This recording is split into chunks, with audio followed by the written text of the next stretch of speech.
in Luna Company. When she mentioned Luna, Helen hesitated, but ultimately said nothing more. 10 minutes later, the three of them were warming themselves in the living room. The two girls sat on the wooden sofa, while Cole sat on a chair nearby.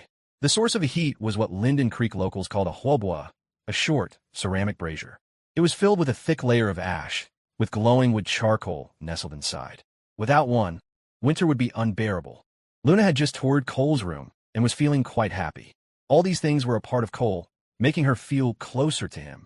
At the same time, she could tell that Jasmine was completely at ease in this house, like a biological daughter. For now, she didn't think too much of it. She already had a good impression of Jasmine, so it only made her feel more welcome. Luna wanted to help in the kitchen, but Jasmine stopped her. Unfamiliar with the Linden Creek way of cooking, she would only be in the way. After a few minutes, the pressure on Cole mounted. Every time he glanced up, he would meet the gaze of two girls, their eyes sticky with affection. He didn't dare make eye contact with either of them. If he did, he couldn't just be expressionless. He'd have to respond. And if he responded to one, the other would surely notice something was off.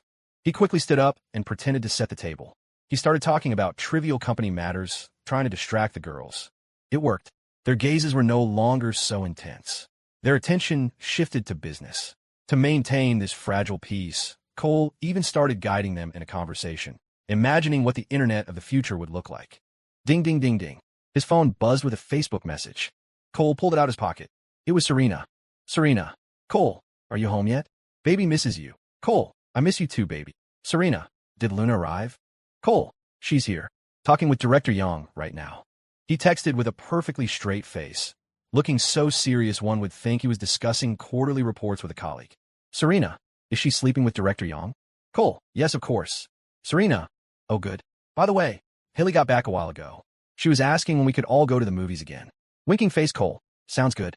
We should definitely go see another movie soon. Smirking face Serena, you're being bad again. Flushed face Naughty, you were so bold with all those people around. Cole, you want more? Smirking face as he typed this. He cocked his head thoughtfully, as if making a momentous decision. Serena, I'm not telling you. Cole didn't reply further. He could feel the two girls' eyes on him again. He casually slipped the phone back into his pocket. Cole, is everything all right? Jasmine asked. It's nothing, sis.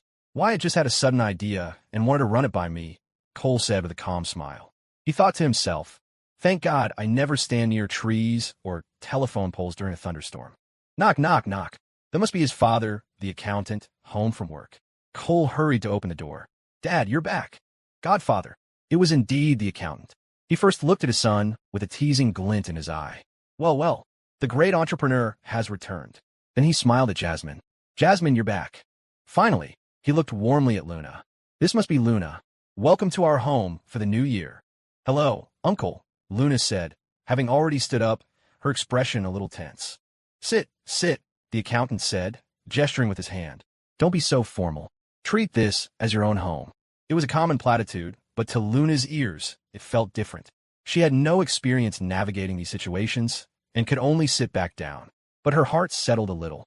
She was extremely sensitive to people's emotions, and deep down, she didn't detect a single shred of displeasure from Cole's family, not even in their eyes. It was a feeling she'd never had at her relatives' homes. In her memory, her aunt's eyes were like hooks, making her feel as if she were being pricked by needles every day. After he got home, the accountant didn't bring up Cole's company. He just chatted about life at Eastwood University. Jasmine's parents were out at a social function. Otherwise, they would have come for dinner too. Cole started helping to bring out the dishes. Luna saw this and wanted to help as well, but Jasmine held her back. Don't worry about it, you sit. Let him do it. At home, he's not some boss chump. This made Luna's heart ache a little. She really wanted to help. Lou, you just sit. I've got it, Cole said, quickly flashing the young girl a brilliant, reassuring smile when Jasmine wasn't looking. At the dinner table, the whole family urged Luna to eat. Afraid the food might be too spicy for her, Helen had gone light on the chili peppers and even made a soup. Cole, the coward, sat next to his mother, a strategic position that allowed him to avoid the direct line of fire from the two girls' affectionate gazes. He kept his head down, focusing on his food, while chiming in on conversations about school. After dinner, washing the dishes was, naturally, the boss's job. Around 9 o'clock, Jasmine was ready to take Luna back to her house. Cole grabbed the large suitcase to walk them over. It was just one building away, very close. The Chin's apartment only had 2 bedrooms, otherwise Jasmine would have just slept here. He saw the girls to the second floor landing and then headed home. His parents were waiting for him. It was time for serious talk. Son, how did you learn all this? The accountant asked, taking a sip of tea. Self-taught. I just read up on current events in my spare time, Cole said with a smile. His parents took turns grilling him, as if to confirm this was really their son. Starting a company, a chain of tea shops no less, it was simply unbelievable. If they weren't both staunch materialists, they would have suspected their son had been possessed. After a series of questions, they gradually relaxed. The whole thing was just too fantastical. They couldn't help but be suspicious. But making money was a good thing, so they dropped it. Now that you've started, do it right. No cutting corners, and pay your taxes, the accountant concluded. Then it was time for personal matters. Son, I can see that this girl is a very nice person. And I can see in her eyes, there's definitely something going on with you too. So what are you going to do about your sister? Don't give me any excuses. I know you two better than anyone, Helen said, her gaze sharp. Mom, it's still early for some things. I need to focus on my business first. I have big plans after the new year. I don't have time to think about all that, Cole equivocated. Could he really tell them he aspired to have 3 wives? His mother would skin him alive. You have to think about these things in advance. Don't be a heartbreaker, understand? Helen sighed. She probably already had an inkling of her son's intentions. She added, your sister is very sharp. Don't think you can hide anything from her. The accountant took over. Cole, sigh. Your uncle and Annie Yang have already prepared her dowry. Everything we're doing now is to build a foundation for you two. If Jasmine gets hurt, I honestly don't know how I would face your Uncle Yang. Cole fell silent. In his past life, after Jasmine's accident, her mother, who was already in poor health, passed away less than a year later. 2 happy families were suddenly plunged into misery. The accountant and Uncle Yang were getting older, and with heavy hearts, their company couldn't keep up with the times. It eventually went bankrupt. After a moment of thought, he said solemnly, I will handle this with care. I won't let anything hurt my sister. If you knew there was also a campus queen in the picture, you'd probably have a heart attack. The Yang family's company would definitely need to pivot. But that didn't matter. With him here, none of that would happen. While Uncle Yang and the accountant were still young and capable, they could steer the company toward something new. I hope you mean that, the accountant nodded, deciding to say no more. That other girl seemed very nice, but, sigh. Jasmine's bedroom. As the north wind howled outside, Jasmine and Luna lay in bed talking. After hearing about Luna's past, Jasmine was deeply moved. It was a life she had never experienced. She had been coddled her whole life, and then her brother had grown up under her protection. Walking 6 miles to school. For someone whose school was a 10-minute walk away, it was unimaginable. Not to mention losing her father at a young age, her mother remarrying and taking her brother with her, leaving Luna alone in the care of relatives. Enduring their disdainful looks, fending off the leering gazes of men with ulterior motives. The fact that she had survived and made it to Eastwood University was nothing short of a miracle. No wonder she'd grab a knife when she got angry that day. It turned out director and had practically gone to school with a machete strapped to her waist. Who could imagine? Jasmine felt like she was listening to a fantasy story, as if they lived in 2 different worlds. A deep sense of compassion welled up inside her. When I have money, I want to go back and help my homeroom teacher and the principal. Without their support, I wouldn't have made it this far, Luna said, her gaze distant, as if lost in memories. You should, Jasmine agreed. Then she asked, how did you and Cole meet? It was on the high-speed train. My seat was right next to his. I wasn't feeling well, and then Luna recounted the story of that day, a faint smile playing on her lips unconsciously. Fortunately, the lights were off. Jasmine couldn't see it. Hearing about Cole feeding Luna milk and a small roll, she felt a tiny pang of sourness. He's always had me feed him. He's never fed me. Jasmine conveniently forgot all the times he had catered to her every whim and given her massages. But she wasn't that bothered. After all, Director Ann's upbringing was truly heartbreaking. Luna even told her about losing her living expenses. In front of Cole's sister, she had no defenses. This caused another small twinge of jealousy in Jasmine. What a coincidence for my brother to run into her. The gears of fate. Ugh, no, I can't mention fate. It was just a fleeting sourness. The fact that Luna had been about to throw herself into the lake. That shocked Jasmine, yet it wasn't entirely surprising. Everyone has a breaking point. Already living in a state of constant fear and sorrow, and then to have your last bit of hope taken away. It was only natural to think of giving up on life. No wonder Cole had put her in charge of the finances. There was no one more suitable. At this thought, Jasmine felt another twinge of envy. But she hadn't chosen to major in accounting, Otherwise, that role would have been hers for sure. It was fine, though. Chief Administrative Officer was good, too. It came with a lot of power and showed how much Cole valued her. Her internal scales balanced out again. The only thing that couldn't be balanced probably was her chest. She really couldn't compete there. Could Cole really resist being tempted? She wasn't so sure. Meanwhile, in Luna's mind, Cole was pacing back and forth. Is he asleep? I can't sleep here. I don't feel safe. It wasn't like her dorm bed, which was hers. And it certainly wasn't like Cole's bed, which was also hers. Her mind was filled with images of his room, the one with the celebrity posters on the wall. I really want to go over there. The two girls lay awake, each lost in their own thoughts, until very late. The next morning, Cole was greeted by two people with faint dark circles under their eyes. Cole, the boss, was on breakfast duty. Afterwards, he went out with his mother to buy supplies for the new year. The Yang's house was empty, but they still needed to stock up for any visitors. The moment they stepped out, the neighbors all cast envious glances their way. Ms. Chun, my goodness, you are just blessed beyond belief. Ms.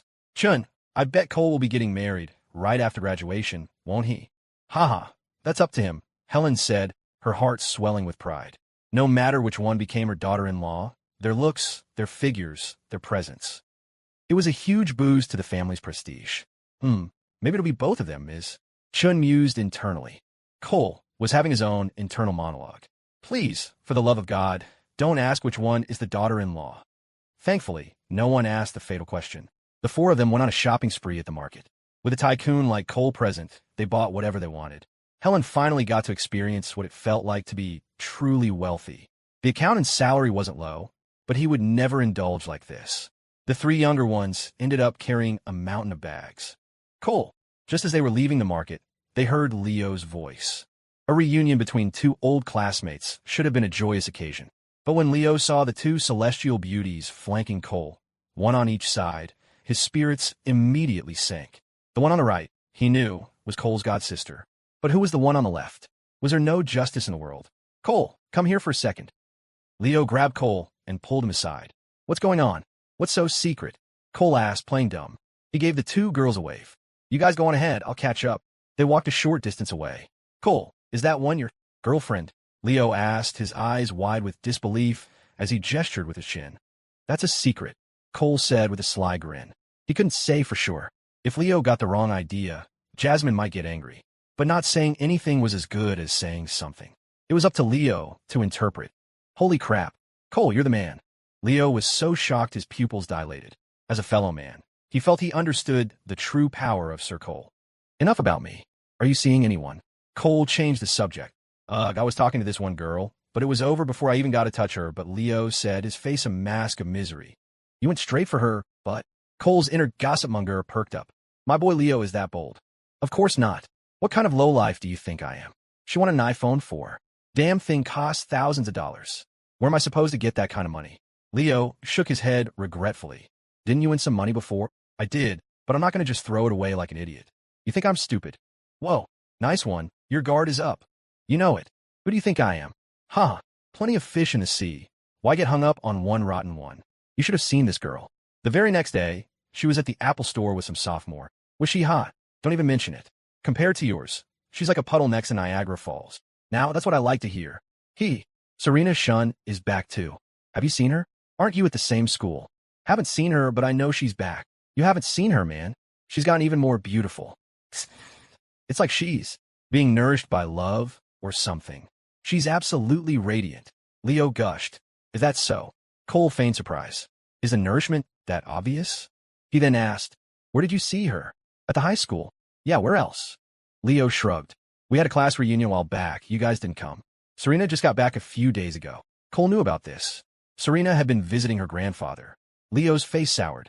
At the reunion, that prick Tyler stole the whole show. Let him have his moment. It's no skin off your back, Cole said with a laugh. I just can't stand looking at him.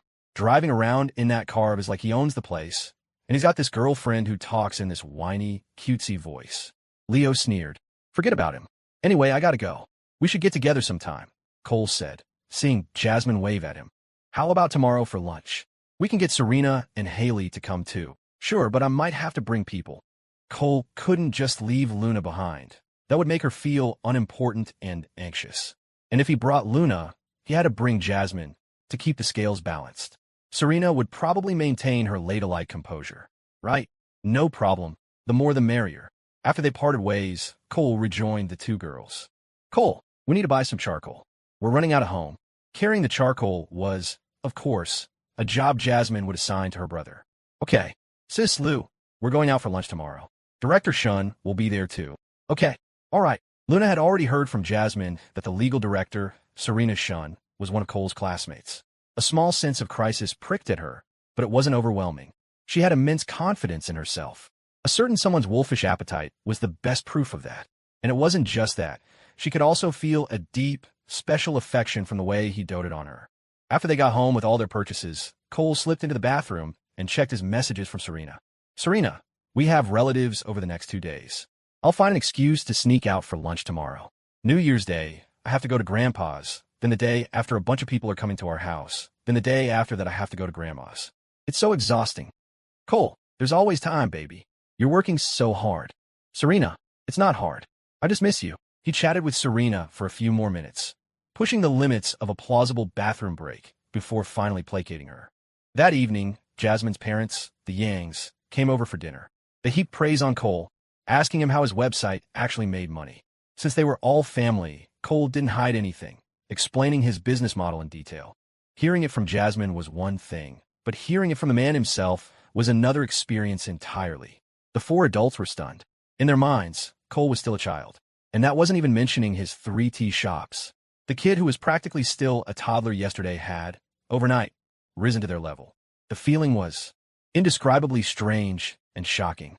Jasmine's mother's gaze swept over her own daughter and then to Luna, a flicker of worry in the depths of her eyes.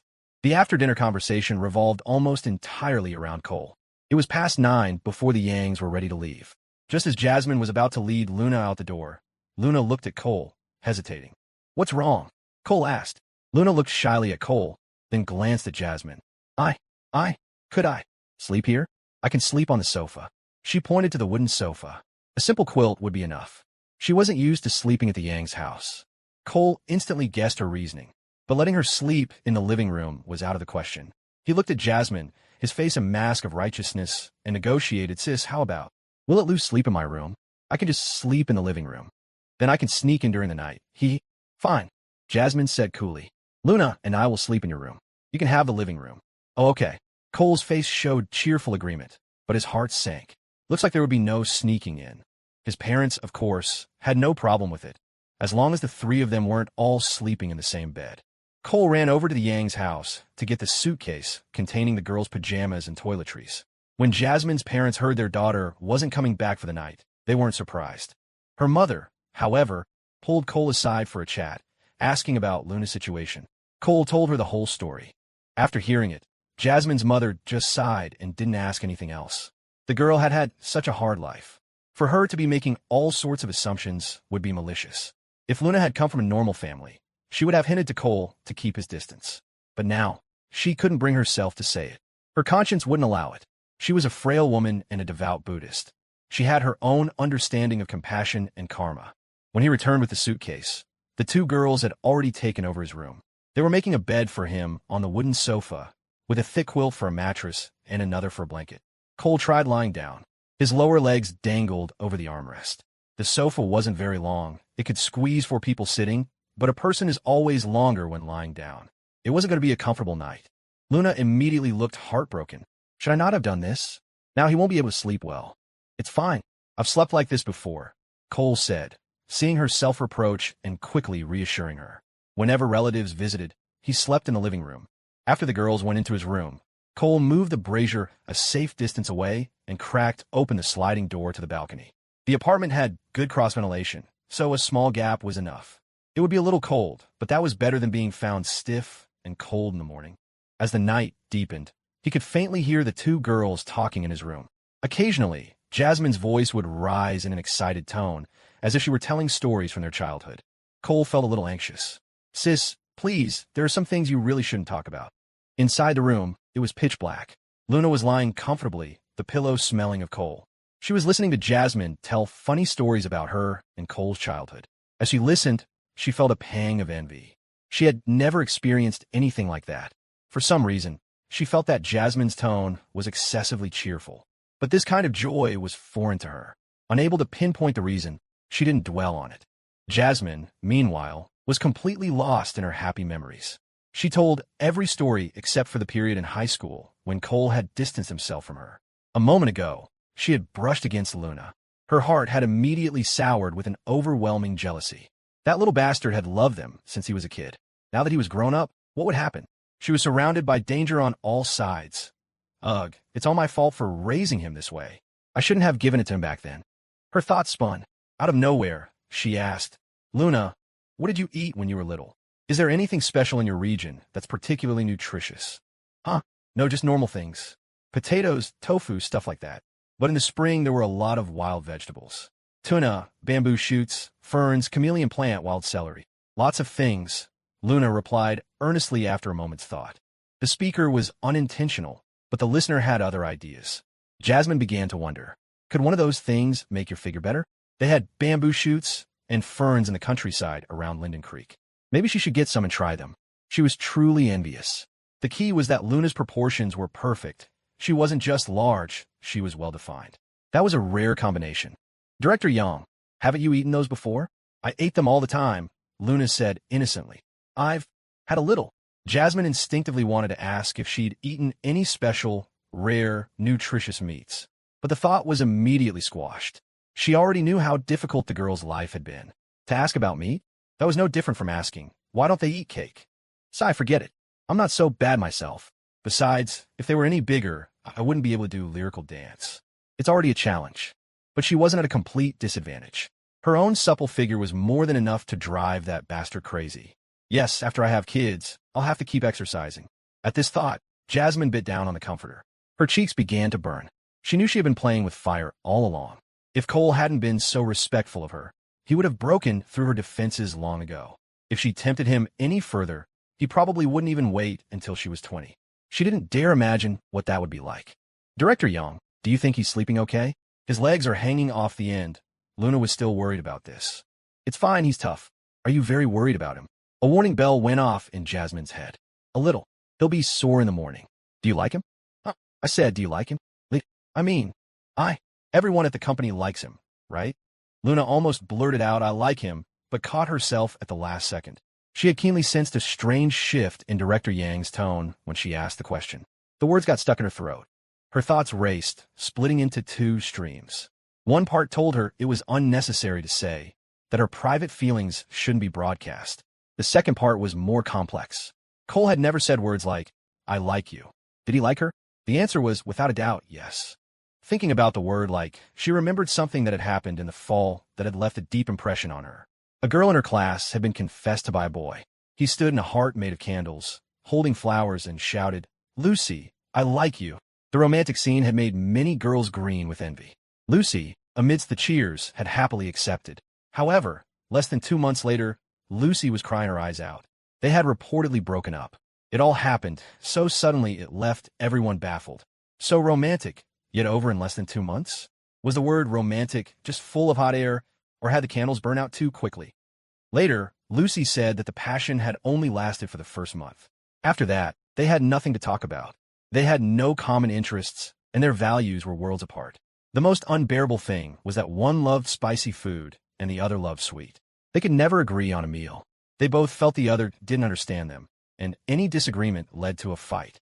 After the fight, they would forgive each other and think it was true love. But the next day, they would fight over some other trivial thing. It was utterly exhausting. Finally, after one big fight where they yelled, break up, they really did. At the time, Luna had been envious of the grand gesture. She thought it was incredibly romantic. Afterwards, she changed her mind. Such ceremonies were useless, and in fact, seemed rather casual.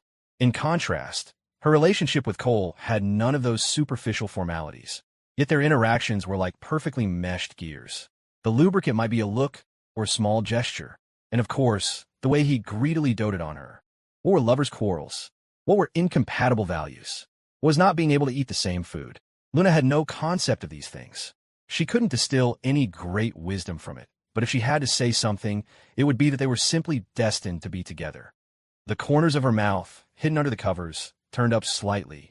She didn't realize that the director next to her had suddenly gone silent. Jasmine's mind was currently a cacophony of alarm bells. Luna's answer was as good as saying she liked him. But that wasn't the critical point that set off Jasmine's alarms. Her brother was a great guy. Of course he would have a way with women. It was normal for girls to like him. What she was thinking was, everyone at the company likes him. Images of Serena, Yvonne, and Amy flashed through her mind. And others. She felt her head start to spin. She had never thought about it deeply before, but now that she did, it was terrifying. Well, that Whitney Yuan is probably fine. She doesn't seem interested, and she's just average looking. But Serena, Yvonne, and Amy are another story. Serena was a high school classmate and would be their future legal counsel. And she was a major suspect for the perfume scent at the gym that day. Yvonne spent the most time with her brother, more than anyone, and that Amy was pretty too, and had been showing up at the office frequently lately. Suddenly, Jasmine felt as if her man was surrounded by a pack of wolves. One wrong move, and the man she had so painstakingly nurtured would be devoured. Oomph. And he's probably loving every minute of it. The injustice was infuriating. Jasmine threw off the covers, got up, and slipped on her down jacket. Are you going to the bathroom?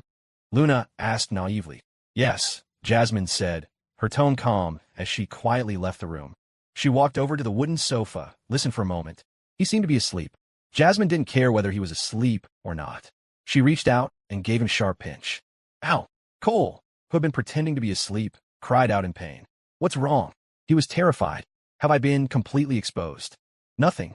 Go back to sleep, Jasmine said coolly, but her fingers pinched him a few more times. Still not satisfied, she leaned down and bit his cheek. Not hard, just trapping a bit of flesh between her teeth and grinding. Act. It wasn't a harsh pain, more of a dull, agonizing ache. Cole was baffled. What did I do? If I was caught, it wouldn't be this light. But if I wasn't, where did this unprovoked attack come from? But more than that, Cole the simp was worried about his sister catching a cold. It's too cold. Go back inside and sleep, or you'll get sick. You can bite me tomorrow, okay? The words hit their mark.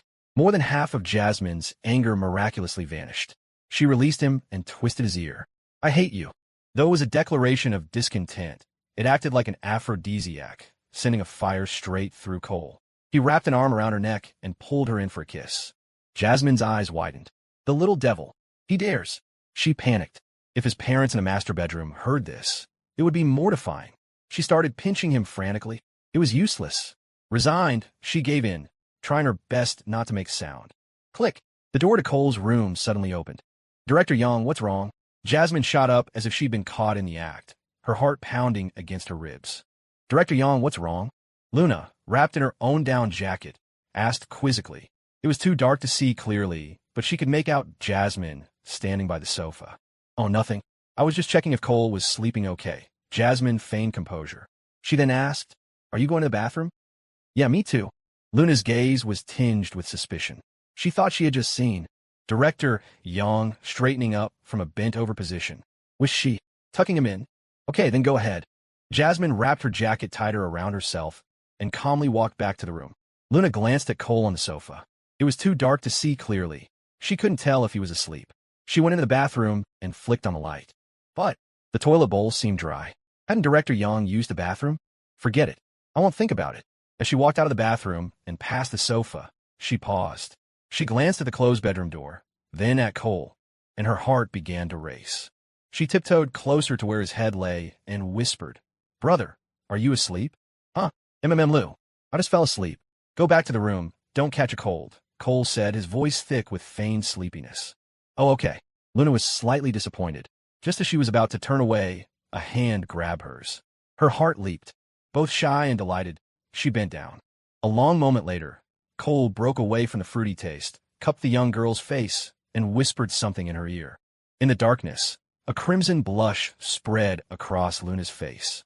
She glanced at the bedroom door. Then, fighting her wildly beating heart and her shyness, wrapped in her down jacket and fueled by her racing heart, she didn't feel the cold. In the darkness, Luna's face was flushed, her lower lip caught between her teeth as she endured it all, one ear cocked for any sound from the bedroom. She felt like a thief's accomplice, helping him carry away the loot from her own home. It was torture, but a happy kind of torture. Luna, are you done yet? Jasmine's voice called from the room. Luna jumped like a startled squirrel, pulling away from Cole's greedy mouth and straightening up her sweater. She touched her burning cheeks, too embarrassed to look at him again, took a deep breath, and walked back to the room. Half-sated, Cole smacked his lips. In his makeshift bed, he winked at the ceiling. "Ha! The taste of life. It's pretty damn good." Back in the room. "What took you so long? Aren't you cold?" Jasmine stared at the dark ceiling, her mind racing. Why was she gone for so long? And it was so quiet. She judged others by her own standards. It couldn't be. Could it? Huh. Was it long? It didn't feel long. "I just came out when I heard you call," Luna said, her face blushing, her eyelashes fluttering. Let's get some sleep," Jasmine said, deciding she was probably overthinking it. Okay. Though they both said they were going to sleep, they lay with their eyes wide open, each lost in thought.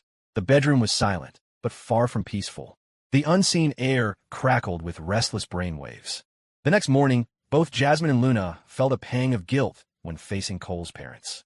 On the surface, however, all three acted as if nothing had happened. Around 11, Cole told his parents they were heading out and led the two girls toward the Creekside Galleria. The neighbors all wore strange expressions. The Chin family's boy was really going places. It wasn't that they knew he'd start a business. It was purely because of the two girls. Everyone knew the Yang family's daughter, tall, beautiful. Some of the old gossips had even tried to play matchmaker for her in the past, only to be firmly rejected. The girl next to her was no less stunning, each with her own unique charm. Among the neighbors, especially the teenage boys, their eyes practically bulged with envy and jealousy. A guy with two girls in tow. Now, that was impressive. It was the ultimate male fantasy. At that moment, on the street below the Galleria, Serena, Haley, and Leo were already waiting. They were chatting about their freshman year experiences. Suddenly, Leo nudged his head to the right. "Look, Tyler's car. He's probably with that whiny girlfriend of his." Serena and Haley followed his gaze. Tyler's BMW was pulling into the parking garage entrance. After a quick glance, the two girls lost interest and went back to talking about school. The BMW's window rolled down, revealing Tyler's triumphant face. In the passenger seat was a girl with heavy makeup and long, fake eyelashes. "Serena," Tyler shouted, waving. He completely ignored Haley and Leo. Serena glanced over and gave a cool nod in response. With cars behind him, Tyler had no choice but to drive on reluctantly toward the underground garage. "That guy is such a piece of work. No regard for his old classmates at all," Leo said indignantly. Haley was there that day. At the class reunion, he was showing off his wealth, and a few others were sucking up to him. And it wasn't just showing off. He was mocking and humiliating a few of the guys who got summer jobs, making them lose face. And then there was Jason and Heather, who were dating. He made a dirty joke to Heather right in front of Jason. "It's true. I don't know what happened to Tyler," Haley said, sounding as if she deeply felt it. "Forget him. We walked different paths," Serena said calmly. Just as she finished speaking, her eyes lit up and a smile bloomed on her face. She waved toward the intersection. Cole and the two girls were crossing the street. Haley waved too. Leo waved as well. But he gave Serena a surprised look. When had she become so enthusiastic? She didn't used to be like this. Haley, however, looked normal. She already knew Cole had started a company and that her best friend and Cole were on the verge of getting together. She just didn't know how intimate they were. She had asked, but her friend had been vague, refusing to give a straight answer about whether they had kissed. She guessed they definitely had. Serena's large eyes sent a subtle, flirtatious glance toward Cole. Then she warmly introduced Luna. It was only at this moment that Leo found out Cole had started a company and that the great Serena Shun was going to be its legal counsel. He was stunned. He punched Cole on the shoulder. "Dude, we're not friends anymore. You didn't even tell me." "It's still in the early stages. Talking about it now would just be bragging," Cole said with a grin. He hadn't felt the need to say anything. Telling his friend would have felt like showing off, creating an unnecessary rift between them. "I don't care about that. You have to hook me up in the future," Leo declared, latching on. He figured Cole must have won a lot of money from that sports bet. But even if he hadn't, just being able to rope Serena into his company was enough to make him want to join. He was truly impressed. 3 of them. Anyone who wasn't blind could see it. The way these 3 goddess-like girls, including Serena, looked at Cole. A deep worry for her best friend's future bloomed in Haley's heart. What in the world is this strange relationship? Unfortunately, it wasn't the right time to ask. She could only bottle up her confusion and bring it up later that night. The 6 of them didn't go into the Galleria, but walked past it to a roadside barbecue joint. It had long tables with charcoal grills in the middle, where you could cook your own food. There were 3 or 4 other tables of young people eating and drinking, a mix of locals and students from the Linden Creek high schools. Cole's group drew everyone's attention. It wasn't that Boss Chun was exuding some domineering aura. It was simply that the 3 girls were terrifyingly beautiful. It was impossible not to stare. One table was full of students from their old high school. They recognized Serena, but no one dared to greet the icy campus queen. There was one long table free outside, just big enough for 6 of them. The seating arrangement, however, made Serena a little unhappy. Cole was flanked by Luna and Jasmine, leaving her to sit directly opposite him. Her resentful little glances flew toward him periodically. She wanted so badly to sit next to him. But alas, in Linden Creek, she had to be a good girl.